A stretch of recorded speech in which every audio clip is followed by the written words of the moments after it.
Hello guys, कैसे? आशा करते हो कि आप लोग बहुत ही अच्छे होंगे। तो पावर स्टार पवन सिंह के फैंस के लिए एक ऐसी न्यूज़ है कि पावर स्टार पवन सिंह के फैंस के लिए हिला कर रख देने वाली है। तो मैं बात कर रहा हूँ बॉलीवुड इंडस्ट्री के सबसे बड़े रैपर बादशाह के बारे में।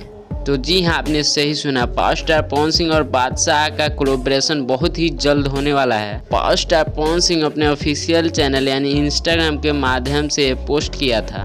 तो आप समझ ही सकते हो भोजपुरी इंडस्ट्री के लिए ये कितनी बड़ी बात होने वाली है। बॉलीवुड इंडस्ट्री के सबसे बड़े रैपर और सिंगर के साथ पावर स्टार पवन सिंह का कोलैबोरेशन होने वाला है। तो आप लोगों से तो बादशाह का परिचय कराने की ज़रूरत ही नहीं है, क्योंकि बॉलीवुड इंडस्ट्री और पंजाब की इंडस्ट्री के सबसे बड़े रैपर और सिंगर हैं और साथ ही साथ इंटरनेशनल लेवल के सिंगर हैं। और पावर स्टार पवन सिंह और बादशाह का सॉन्ग का लेवल किस लेवल में होने वाला है तो ये तो हमें बताने की ज़रूरत नहीं है। जहाँ तक मुझे पता है कि पावर स्टार पवन सिंह और बादशाह मिलकर भोजपुरी इंडस्ट्री को पूरे हिलाने वाले हैं। तो ट्रेंडिंग से याद आया कि पावर स्टार पवन सिंह का ले जात बारू देवघर वाला सॉन्ग अभी भी ट्रेंडिंग में चल रहा है। और साथ ही साथ जो कल गाना लॉन्च हुआ था गेरुआ उड़निया, वो भी अभी ट्रेंडिंग में चल रहा है। तो इस बार मुझे जहां तक पता चल रहा है कि दूसरे सिंगर बोलबम में इस बार टिकने वाले नहीं।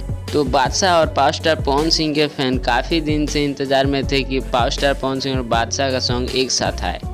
तो आपको ये न्यूज़ कैसा लगा? अगर अच्छा लगा हो तो वीडियो को लाइक करके चैनल को सब्सक्राइब कर लीजिए, ताकि पावर स्टार पवन सिंह से जुड़ी हर एक अपडेट इसी चैनल के माध्यम से बताया जाता है। तो मिलते हैं किसी नेक्स्ट अपडेट के साथ। तब तक के लिए जय हिंद, जय Bharat, bye bye, take care, अपना ख्याल रखिएगा।